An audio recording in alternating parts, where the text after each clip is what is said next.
สัมพุทธเจ้าพระองค์นั้นโดยเสียงกล่าวขอ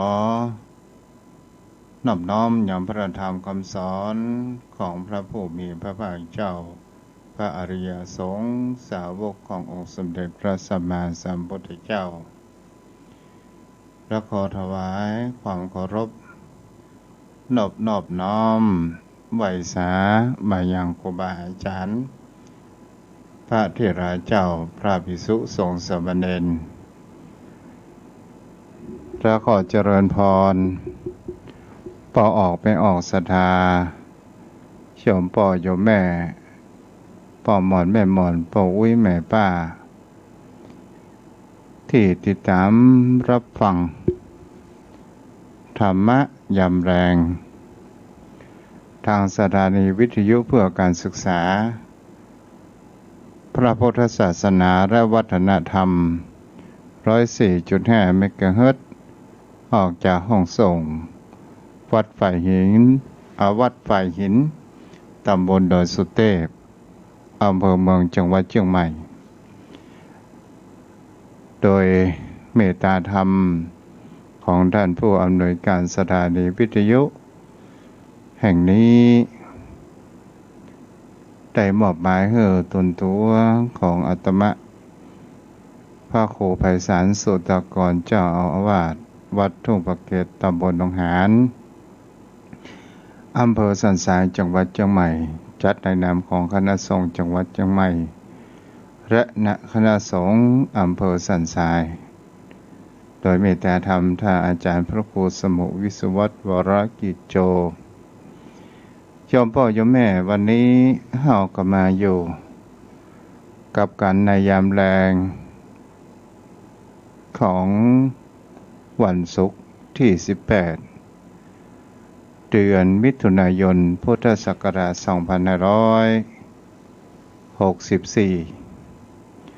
เฮาก็มาอยู่กับกันใน5 โมงแรงจนถึง6 โมงโดยประมาณโยมพ่อโยมแม่วันนี้จะเห็นได้ว่าบางที่ฝนก็ตกบางที่ก็บ่มีฝนบางที่ก็เกิดความร้อนเกิดขึ้นอย่างทางด้านอำเภอสันทรายทางวัดทุ่งประเกศแห่งนี้วันนี้ฝนไม่มีแต่แดดจัดพอสมควรไอ้หยังจะเกิดมันก็เกิดเป็นสิ่งที่คนเรานั้นห้ามมาได้ไอ้หยังจะเกิดมันก็เป็นสิ่งที่ธรรมชาตินั้นบันดาลในธรรมชาติจะเป็นฝนตกฟ้าห้องจะเป็นร้อนลมต่างๆเหล่านี้มันบ่สามารถที่เราจะนั้นห้ามได้โยมพ่อโยมแม่วันนี้ก็ได้ติดตามรับฟังอย่างในรักผู้บรรยายธรรมอรรถรสได้หลากหลายแล้วก็มาอยู่ต่อกับตนตัวของทุกเจ้าวัดทุ่งประเกศในช่วงขณะนี้วันนี้เฮาก็มาอู้กันธรรมะพ่องสารธรรมแห่งความคิดเพื่อจะเผยแผ่หลักธรรมคำสอนของพระพุทธองค์แนวในการบรรยายอู้จาให้โยมพ่อโยมแม่ถ้าหากว่าหลักธรรมของพระพุทธองค์นั้นเป็นหลักธรรมที่ใจได้ทุกยุคทุกสมัยเหมือนกับว่าดังพระองค์ยังมีพระชนชีพอยู่และธรรมของพระพุทธองค์นั้นมามีคำว่าล้าสมัยใจได้ทุกยุคทุกกาลและเป็นหลักธรรมที่มีคำว่าเหตุผลนั้นศรัทธาญาติโยมโยมพ่อโยมแม่เฮาก็เกิดถามว่าเฮามีความโชคดีหรือไม่ที่เฮาได้เกิดมาเป็นมนุษย์เฮามีความโชคดีในการที่เฮานั้นได้เกิดมาเป็นมนุษย์ และเขาได้พบพระพุทธศาสนาและมีความโชคดีในเขาอยู่ในแผ่นดินที่มีความอุดมสมบูรณ์ด้วยธัญญาหารต่างๆนานาและก็เป็นสิ่งที่เขานั้นจะหาได้ว่าเขาโชคดีที่มีธรรมชาติยิบยื่นให้อาหารการกินของในของเขานั้นได้ทุกฤดูกาลนั่นก็คือจะเป็นพืชผักไม้สวนครัวต่างๆบางประเทศนั้นมีแต่ความแห้งแล้งบ่สามารถที่จะเพาะปลูกอย่างนั้นเกิดขึ้นได้แต่ในภูมิอากาศของเอเชียหรือประเทศไทยของเราก็ตามก็ถือว่ามีความอุดมสมบูรณ์ถ้าเป็นทางภาคเหนือบ้านของเรานี่ซ้ำดีในน้ำมีปลาในนามีข้าวนี่เป็นกรรมโบราณแต่ปัจจุบันในน้ำมีปลาพ่องบ่มีปลาพ่องในนาไม่มีข้าวมีแต่บ้านจัดสรรก็เป็นสิ่งที่หันได้ว่าเราคงจะตั้งสุภาษิตใหม่เนาะในน้ำมีปลาในนามีบ้านจัดสรร ยมพ่อยมแม่และก็เป็นสิ่งที่เราจะหันได้ว่านี่ก็คือปัจจุบันอาหารการกินคนเรานั้นส่วนใหญ่ก็หากินถ้ามีสตุ้งสตางค์ก็ไปซื้อนังตลาดและบุคคลที่ทำมาอาชีพในการปลูกผักปลูกไม้พืชไม้สวนครัวปลูกข้าวปลูกน้ำก็ถือว่ามีความอุดมสมบูรณ์ถึงบ่มีทรัพย์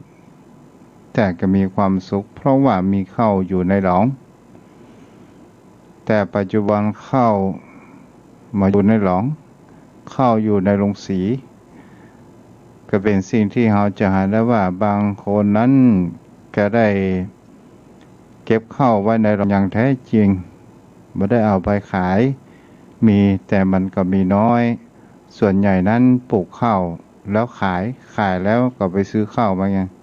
กินก็เป็นสิ่งที่คนเรานั้นจะหันได้ว่าวิถีชีวิตมันมีความเปลี่ยนแปลงไปศรัทธาญาติโยมทั้งหลาย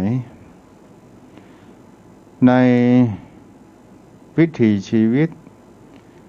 พระพุทธองค์นั้นก็ยังได้ตรัสอยู่ในสิ่งที่เกี่ยวกับการอยู่ร่วมกันจะเป็นครอบครัวจะเป็นมิตรสหายและก็เป็นสิ่งที่เขาเรียกว่าสังคมเพราะว่าวิถีชีวิตของคนเรานั้นเราจะอยู่คนเดียวในโลกนี้บ่สามารถที่จะอยู่ได้เพราะว่าผู้คนเรานั้นเปิ้นฮ้องว่าเป็นสัตว์สังคมหรือว่าอยู่กันเป็นคนชุมกลุ่มเผ่าเป็นสังคมร่วมด้วยกันสังคมแห่งมนุษย์สังคมแห่งความคิดสังคมที่มีปัญญาอันเฉลียวฉลาดโยมพ่อโยมแม่เฮาก็จะหาได้ว่าผู้คนเฮานั้นมีปัญญาเฉลียวฉลาดมากน้อยขนาดไหนแม้กระทั่งดังเสือจ้างก็ยังมีความยอมว่าปัญญาของผู้คนปัญญาของมนุษย์นั้นมากกว่าและก็สามารถที่จะบังคับบัญชาได้ทุกสิ่งทุกอย่างแต่ผู้คนถ้าว่ามีจิตบ่ได้ฝึกบ่ได้อบรมบ่ได้บ่มนิสัยมาตั้งแต่เล็กแต่น้อยก็จะมารู้จักแห่งคำว่าความมีศีลธรรมมีเมตตาธรรมสิ่งเหล่านี้ประเกิดขึ้นในจิตใจและจะเป็นบุคคลถ้าว่าบางครั้ง อาจจะมีบุญญาวาสนาจะเจอบัณฑิตและบัณฑิตนั้นชี้ทางหันทางที่ถูกต้องดำเนินในทางที่ถูกต้องแต่บางท่านบางคนนั้นก็มาหันทางที่แสงสว่างในทางเดินทางในทางที่ถูกต้องถ้าว่ามาหันแสงสว่างส่วนใหญ่แล้วก็เป็นสิ่งที่หันจะว่าเขาก็เดินทางผิดมามีธรรมะมามีที่พึ่งมามีกู้คิดมามีกู้เจรจาเวลาเขามีความบ่สบายใจแต่ถ้าว่าเรามีกู้คิดกู้อ่านกู้ท่องเรามีความเปิ้นว่าเราก็จะเกิดมีความเทคแคร์หรือว่ามีความแลกเปลี่ยนความรู้สึกกันหรือว่าโอนย้ายความทุกข์ให้กันและกันหรือว่าระบายความทุกข์นั่นเอง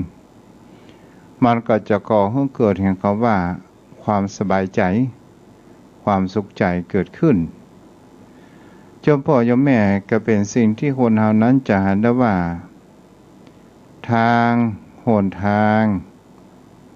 แห่งชีวิตของคนเฮาอู้ง่ายมันก็มีเพียงแค่สองทางเท่านั้นทางดีและทางบ่ดีทางชั่วและทางบาป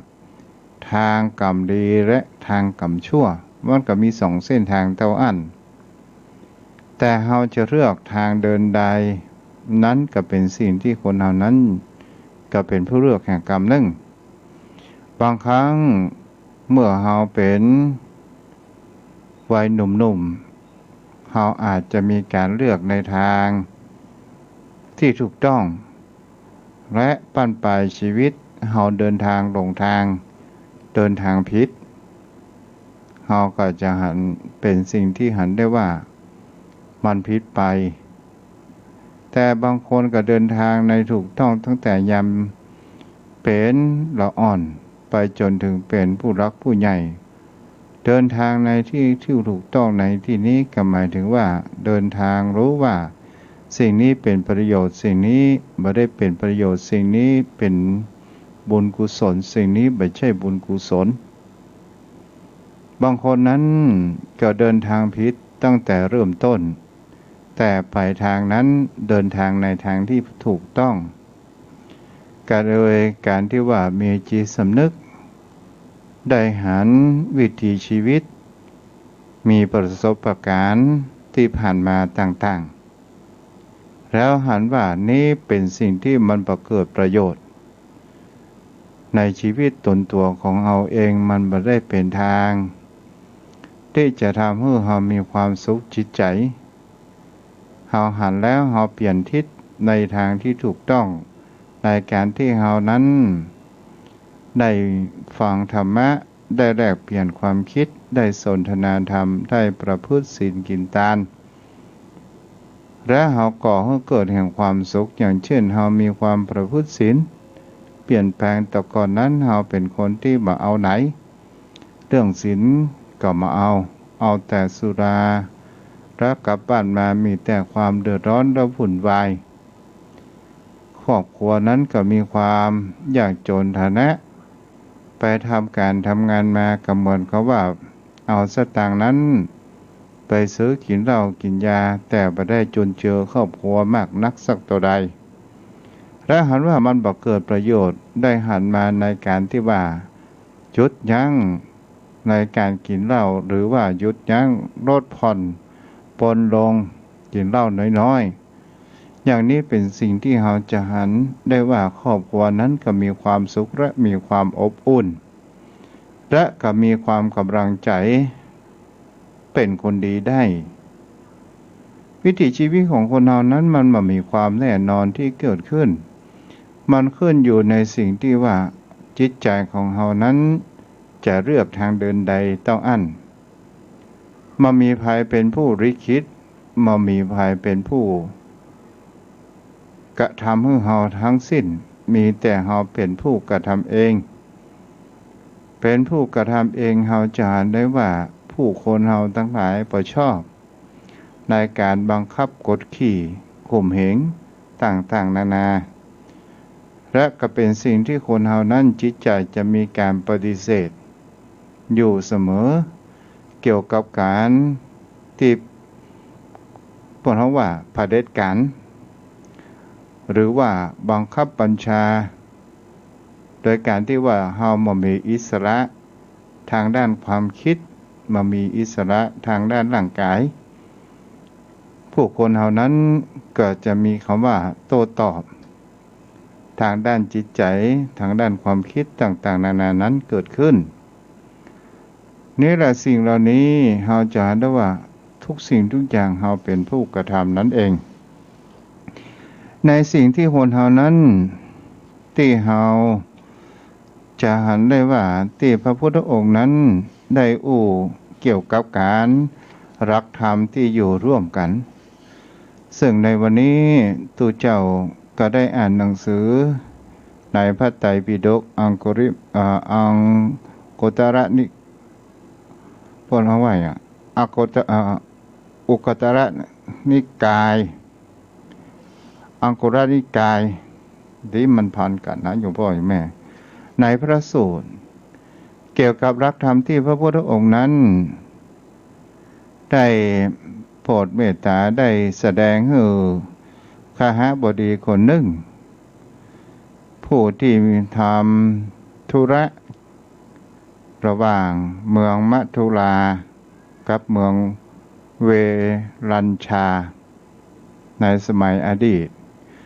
ก็คงจะมีการพ่อค้าคนนี้ก็คงจะมีการพักแรมที่อย่างวัดวเชตวันถ้าหาสมัยปัจจุบันก็คงเป็นคนเดินทางไกลจะเป็นทางด้านค้าขายและก็เป็นสิ่งที่เห็นได้ว่าอย่างเช่นคนอยู่ทางภาคอีสานมาขายทางบ้านเฮา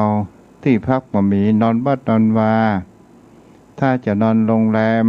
นอนที่ดีๆก็บ่มีสตุ้งสตางค์ก็ต้องอาศัยวัดอาศัยวาคหบดีคนนี้ก็คงจะมีประการเช่นนี้คงจะมาพักอยู่อาศัยกับในวัดพระเชตวันแล้วก็ได้เฝ้าพระผู้มีพระภาคเจ้าองค์สมเด็จพระสัมมาสัมพุทธเจ้าแล้วก็ได้ทูลถามเกี่ยวกับการอยู่ร่วมกันกับพระผู้มีพระภาคเจ้าว่าคนเฮานั้นทำไมคนเฮามันมีความแตกต่างกันบางครั้งบางคราวผัวดีเมียบ่ดีบางครั้งผัวก็บ่ดีเมียก็บ่ดี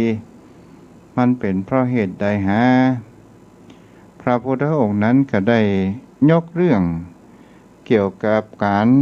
อยู่ร่วมกันในหลักธรรมนี้ซึ่งเป็นแปลเป็นภาษาไทยก็คือของฉบับของจุฬามหาลงกรณราชวิทยาลัยมหาลัยสงฆ์ได้ที่แปลเป็นภาษาไทยออกมาแล้วก็อ่านเนื้อหาใจความได้โยมพ่อโยมแม่ประการแรกเพิ่นตรัสพระพุทธองค์นั้นได้ตรัสว่าศพอยู่ร่วมกับศพประการที่สองศพอยู่ร่วมกับเทพีประการที่สามเทพอยู่ร่วมกับศพประการที่สี่เทพอยู่ร่วมกับเทพีนี้ก็มีความหมายเป็นประการเช่นใดถ้าหาห้องว่าศพก็หมายถึงเขาว่าสาระอันไร้วิญญาณมามีจิตมามีใจมามีความรู้สึกใดๆทั้งสิ้นนี่ก็คือการวิเคราะห์และก็เป็นสิ่งที่เราจะเห็นได้ว่าสรุปไปก็คือมันบ่ดีศพก็คือมันจะมีแต่ความเน่าเหม็นน้ำเลือดน้ำหนองเริ่มพองอืดขึ้นต่างๆนานามันก็เป็นสาบเมื่อเป็นสาบแล้วก็เป็นสิ่งที่ก่อให้เกิด แห่งว่ามลภาวะทางอากาศมีกลิ่นเหม็นฟุ้งกระจายไปในที่ต่างๆศพศรัทธาญาติโยมอยู่ร่วมกับศพนั้นหมายถึงอย่างไรในที่นี้ก็หมายถึงว่าสามีภรรยา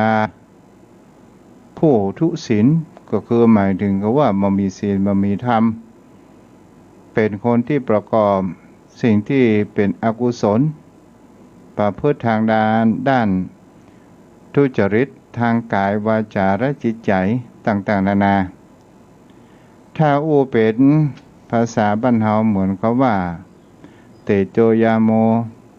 ผัวเมียก๊อกผัวก๊อกหรือว่าขิงก็ราขาก็แรงผัวทำได้สุดท้ายเมียเขาว่ากูก็ทำได้เช่นเดียวกันบางครั้งบางคราวต่างคนต่างมายอมกันได้บุบหูตีตากันพ่อใจกับกรรมผมไม่ยิงกับกรรมอันนั้นของพ่อใจสวะพร้อมกันสวะมุจะสวะบ่สวะฮะ แถมยังบอกปอว่าสอนเมียมันต้องสอนอย่างนี้เมียก็เขาว่า ศรัทธาญาติโยมทั้งหลายนั้นก็หมายถึงเขาว่าผัวเมียเป็นคนทุศีลบ่มีศีลบ่มีธรรมต่างคนก็ต่างอวดดีต่างคนก็ต่างอวดเก่งและก็มีการทะเลาะวิวาทกันเกิดขึ้นอยู่ทุกเมื่อทุกวันตกมาวันพรุ่งไม่เจ้าก็ตักต่ออู้จากกันอยู่ตกแรงมาเมามาก็เอาหำละพิษเถียงกันเป็นสิ่งที่เราจะหันได้ว่ากู้พันแห่เนาะเป็นสิ่งที่เราจะหันได้ว่ามันก็มีเป็นสิ่งเหล่านี้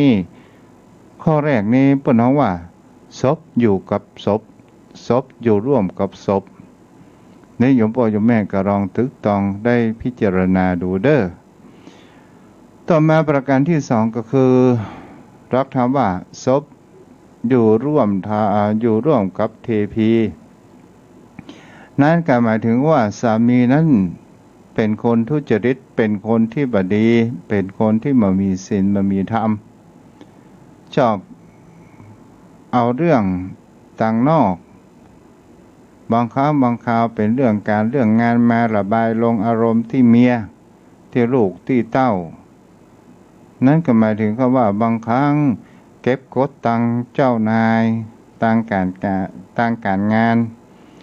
ทางเจ้านายนั้นมากินเหล้าแล้วหมอหูลงที่ไหน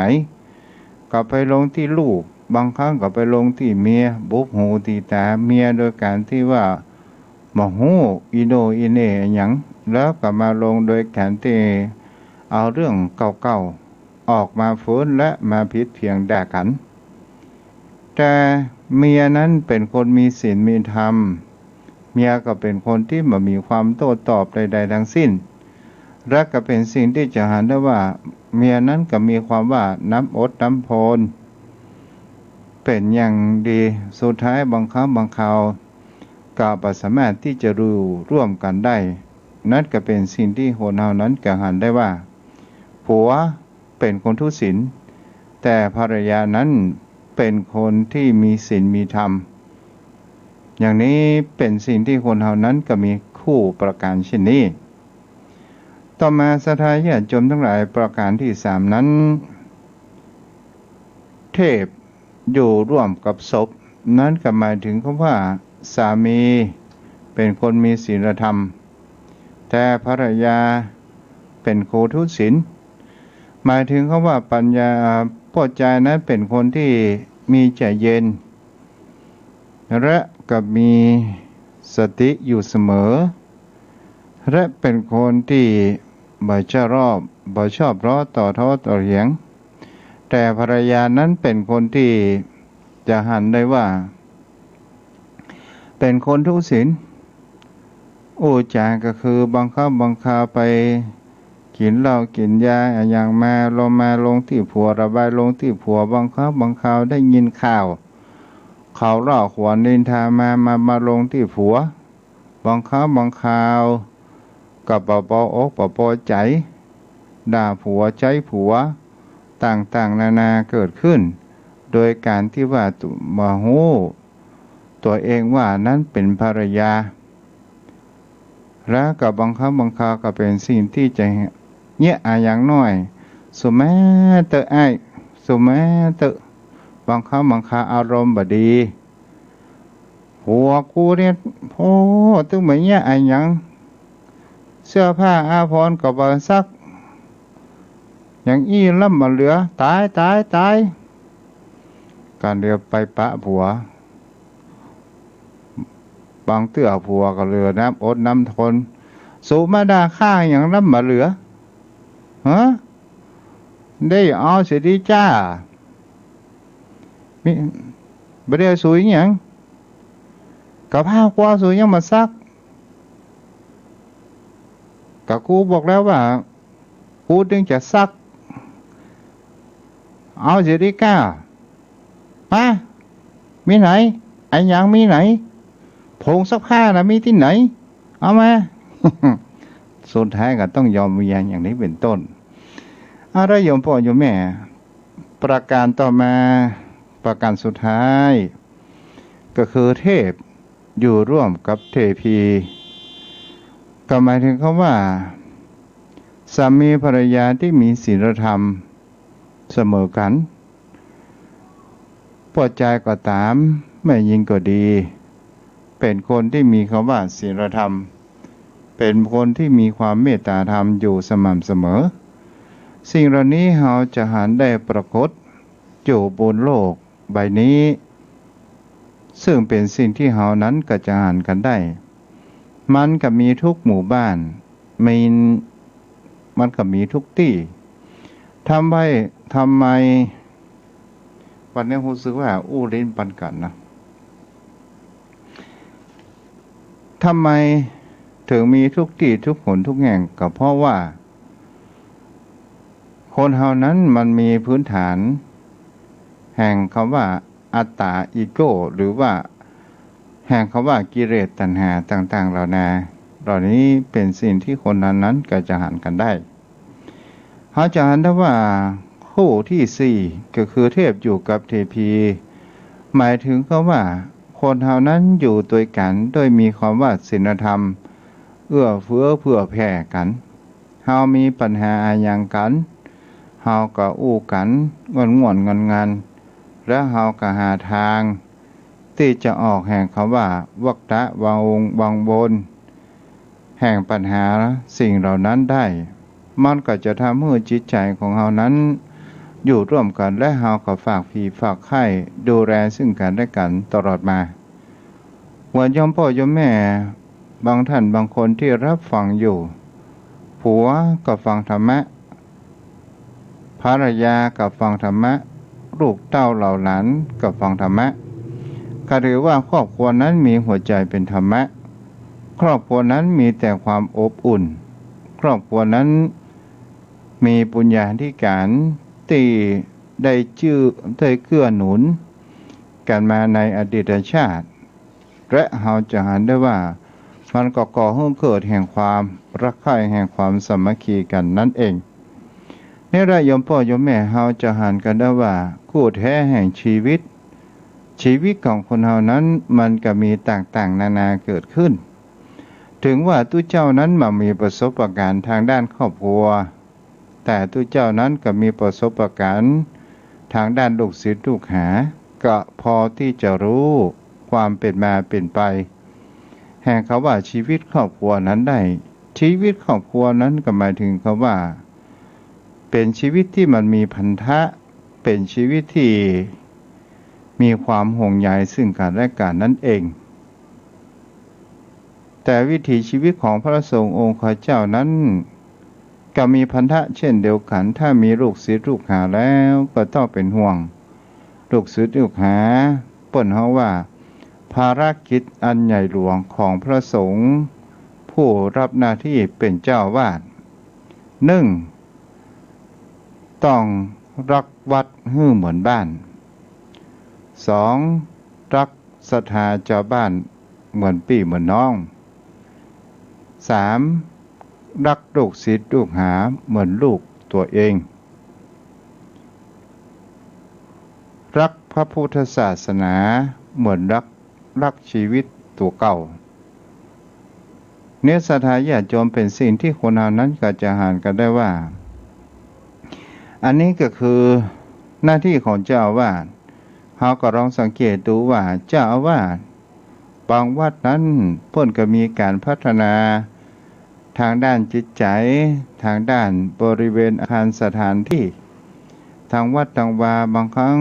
ก็จะเห็นได้ว่าวัดวาอารามเพียวปัดกวาดมีความสะอาดสะอ้านดูเรียบร้อย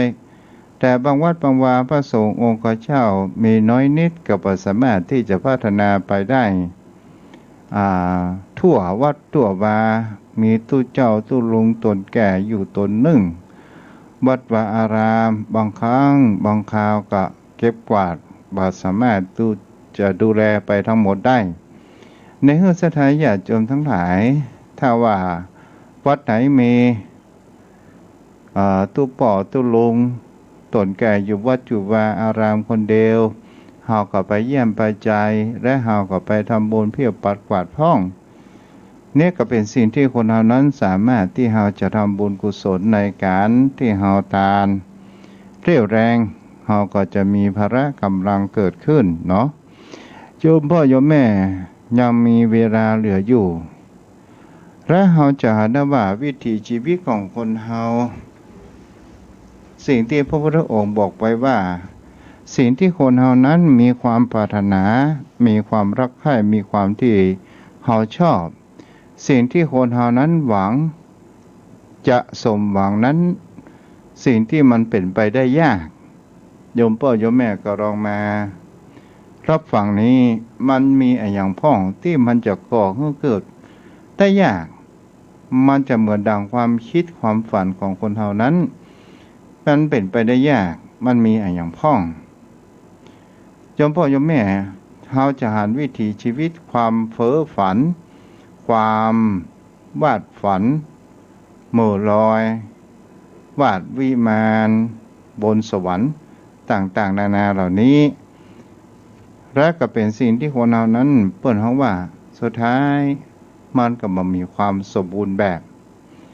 มีอย่างพ้องที่เฮาปรารถนาแล้วหาเปิ้นเฮาว่ายากที่จะสมหวังบางครั้งก็สม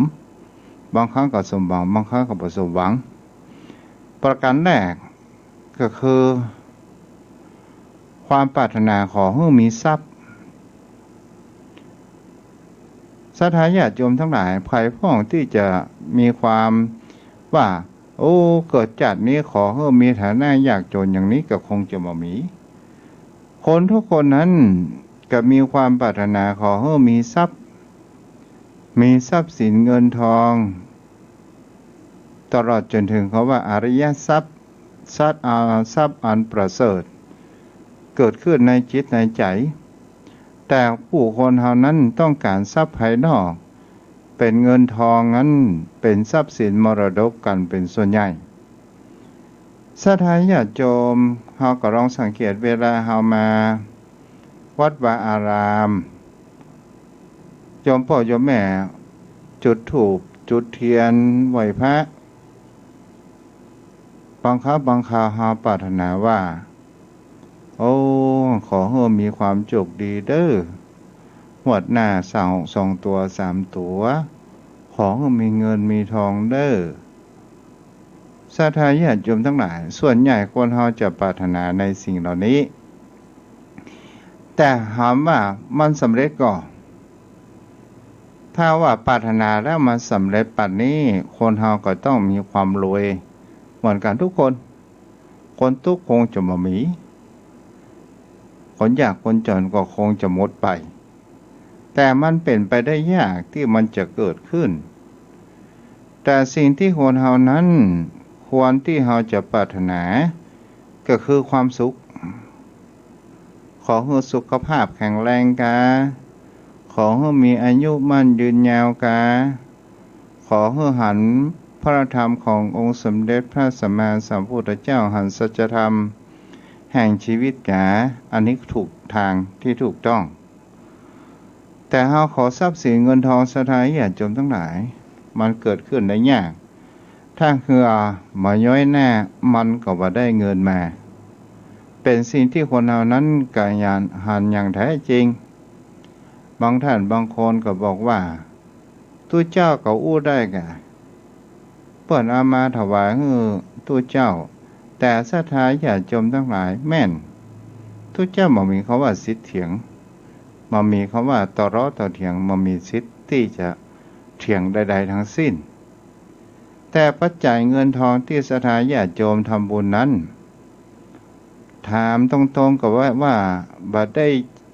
ฮื้อตู้เจ้าอย่างแท้จริงแต่ฮื้อโดยทางอ้อมหมายถึงอย่างใดก็คือเวลาเฮาทำบุญเนี่ยเฮาจะหน้าซองชื่อของเฮาและเฮาได้เขียนไปว่าอุทิศไปหาคนนั้นคนนี้มันว่ามีกายว่าอ้าว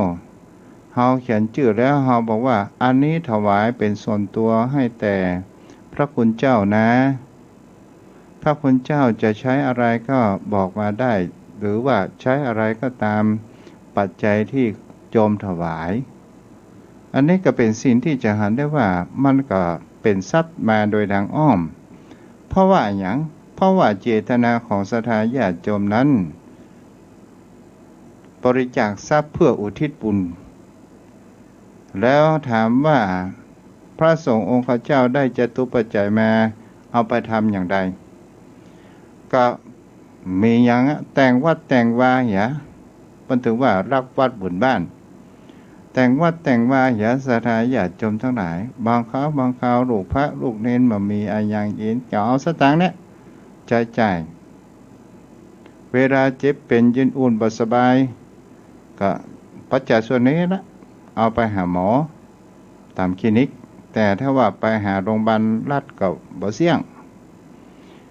สิ่งเหล่านี้เราก็จะหันได้ว่าการที่สิ่งที่คนเรานั้นขอได้ยากเนี่ยก็คือทรัพย์สิ่งที่หาได้ยากมากกว่าคำว่าทรัพย์ภายนอกนั้นก็คือคำว่าอริยทรัพย์ทรัพย์ของผู้ประเสริฐนั้นก็หมายถึงเขาว่าในการที่เรามีทรัพย์ภายในจิตใจของเราที่เราจะนำพาให้เรามีความหลุดพ้นเป็นอริยบุคคลนั้นไปต่อได้ประการที่สองขอให้มียศโยมพ่อโยมแม่ก็เป็นสิ่งที่เราจะหันได้ว่ายศถาบรรดาศักดิ์บางครั้งมันก็เป็นสิ่งที่ปุญเก่าเราสั่งสมมาก็ตามบางครั้งมันก็เป็นบุญญาวาสนาในชาตินี้ที่มันเกิดขึ้นมาก็ดีเราจะหันได้ว่าบางคนนั้นก็มีปรารถนาทรัพย์มีปรารถนายศถาบรรดาศักดิ์บางคราวเราได้ยศถาบรรดาศักดิ์มาโดยการที่เราซื้อหาโดยการที่เราสูญเสียทรัพย์สินเงินทองนั้นออกไปแล้วเราได้คำว่ายศบางคราวบางคนนั้นใจทรัพย์สินเงินทองอยู่มากมายมหาศาลก็บ่สามารถที่จะได้มันมาก็เป็นสิ่งที่เราก็จะหันกันได้ว่าอันนี้เปิดห้องว่าบุญญาวาสนาเป็นสิ่งที่คนเรานั้นแข่งเรือแข่งพายนั้นแข่งได้แต่แข่งบุญญาวาสนาของคนเรานั้นมาได้คำว่าบุญญาวาสนาของคนเรานั้นมันมีความแตกต่างกันอย่างเช่นบางคนนั้นก็มีความปรารถนาว่าอยากจะให้บวชได้มาเป็นขยอมอยู่ก็ดีเป็นสิ่งที่จะหันได้ว่าวันใดวันหนึ่งทุลงฟาดแหงเกินไปแล้วเกิดความโกรธกับทุลงปิกไปบ้านไปบอกฟ้องพ่อแม่ก็บอกว่าบ่ต้องไปละอยู่บ้านเนี่ยสุดท้ายก็พลาดโอกาสแห่งความว่าเป็นสามเณรเป็นตู้เจ้าพระสงฆ์องค์เจ้าก็มีบางคนอยู่บ้านอยู่จองมีบุญญาวาสนาเมื่อหนุ่มๆเป็นละอ่อนก็ไม่ได้มาเป็นขยมวัดบาอารามใดๆทั้งสิ้นตกมาอยู่วันหนึ่งมีบุญที่ตกวัดมีจิตใจตกวัดก็ได้บวชนี่ก็เป็นสิ่งที่คนเหล่านั้นก็จะหานกันได้ว่าอย่างที่เปิ้นว่าคนในเข้าออกคนนอกเข้าเราจะหันได้ว่าคนในเข้า ออกคนนอกเข้าเป็นสิ่งที่เราจะเห็นได้ว่าคนนอกเข้านี่ก็เพราะว่ามันมีความเบื่อหน่ายถ้าว่าคนในเข้าออกมันก็มีความเบื่อหน่ายเช่นเดียวกันเป็นสิ่งที่คนเรานั่นจะเห็นได้ว่าชีวิตนี้เนี่ยถ้าเราทำสิ่งใดๆก็ตามที่ว่ามันมีความจำเจอยู่เหมือนเดิมนั้นมันเกิดความเบื่อหน่ายเกิดขึ้นต่างๆนานานั่นเองแต่บุคคลใดที่เราจะเห็นได้ว่าเราหันโอกาสแห่งความเบื่อหน่ายและเราหันทำและก็เป็นสิ่งที่เราจะเห็นว่าแท้ที่จริงคนอยากเข้ามาบวชนั้นเขาหนีความทุกข์ในการที่ว่ามีชีวิตมีครอบครัวล้มเหลวบางครั้งบางคราวนายสังขารร่างกายมีแต่โรคภัยไข้เจ็บมาบวชแต่บางครั้งบางคราวก็บวชด้วยจิตใจบางครั้งบางคราวบวชแต่กายแต่จิตใจนั้นไม่ได้บวชคนนอกอยากออกก็หมายถึงเขาว่าตัวเจ้าพระเนรบางครั้งบางคราวก็ยังมีจิตใจอยากจะเป็นเจ้าบ้านอยากจะเป็นฆราวาสฤหัสถ์อยากจะออกเผาโจรโรคว่ามันแต่กาที่เป็นว่าตุกต่างบ้านเป็นสิ่งที่คนเฮาจะหันได้ว่าผู้คนเฮานั้นสิ่งไหนก็ตามที่บักเคยทดลองมันก็อยากทดลองอยากจะฝึกออกไปแต่สุดท้ายกระโดนจริงๆจังๆเกิดขึ้นในชีวิตก็เป็นนานอุ่นนานเย็นกันไปแล้วก็สุดท้ายก็หันสัจธรรมแล้วว่ามันทุกแต่ทุกคนบ้านทุกเวียกทุกการทุกสะปะสะปันทุกเมียใจก็มีเนาะ ยมพ่อยมแม่ก็เป็นสิ่งเหล่านี้เราก็จะหันได้ว่านี้ก็คือคำว่าสิ่งที่เราปรารถนาคำว่าขอยศมันนั้นเกิดขึ้นได้ยากประการต่อมาก็คือคำว่าจะอธิบายลงลึกคำว่าขอให้มียศนี่ก็คงจะประทันประการที่สามขอให้มีอายุยืนสลายญาติโยมพ่อโยมแม่คนเฮาปรารถนาที่มีอายุยืนเหมือนกันทุกคนแต่เฮาบางคราวถ้ามีอายุยืนแต่ร่างกายของเฮานั้นบ่แข็งแรงเฮาก็บ่อยากจะอายุยืนเหมือนกันถ้าว่าเฮามีอายุยืน80ปีเฮาก็เที่ยวไปที่ไหนได้สะดวกสบายพละกำลังของเฮามันก็ยังเหลือ50-60อยู่ไปไหนไปได้อยู่แต่ถ้าว่าอายุยืน80-90ไปที่ไหนก็บ่ได้ก็อยู่บ้านนั่งเก้าอี้แล้วก็เตียงที่น้อยๆใกล้นั่งก็นอนใกล้นอนก็นั่งไปที่ไหนก็ยากลำบากเฝ้าบ้านอยู่คนเดียวไม่มีกู้จ๋าเพื่อนฝูงก็ปิกไปบ้านเก่าไปเสียหมดโมโหจะไปไปจ๋าจะกับลูกกับหลานมันก็ต่างวัยต่างความคิดกันไปนอกจากว่าลูกหลานที่มีความสนใจเอาใจใส่พ่อมอนแม่มอนพ่อแม่เช่นจะมาถูกคอแม่เรื่องบอกกล่าวล่าฟังคำล้อตราบนั้นแม่จะได้ได้จ๋าก็เป็นสิ่งที่เฮาก็จะเห็นได้ว่ามันก็มีความแตกต่างกันไปอายุยืนถ้าเฮาไปที่ไหนได้เฮาก็อยากอายุยืนแต่อายุยืนมีแต่โรคภัยไข้เจ็บมีความเสื่อม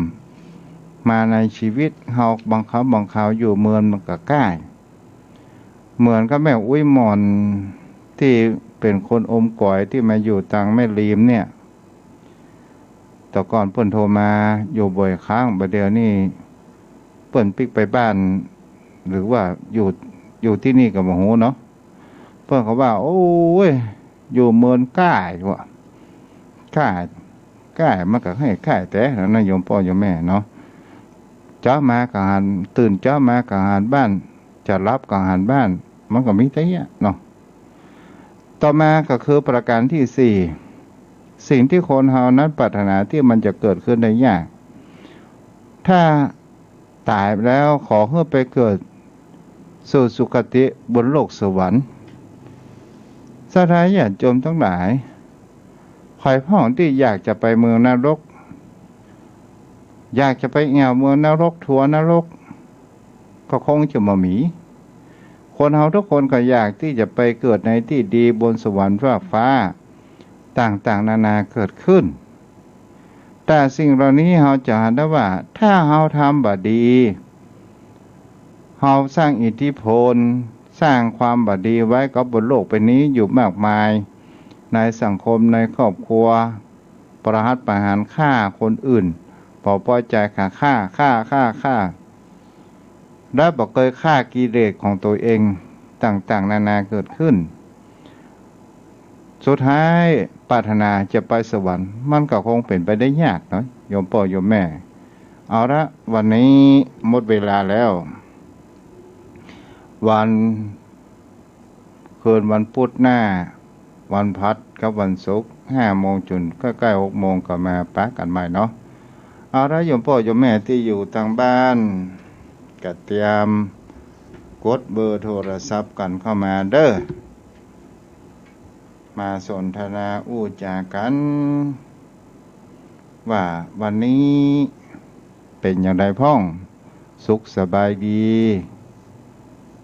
โทรเข้ามาได้063-163-9950 เปิดสายน้ำมาแล้วเด้อ063-163-9950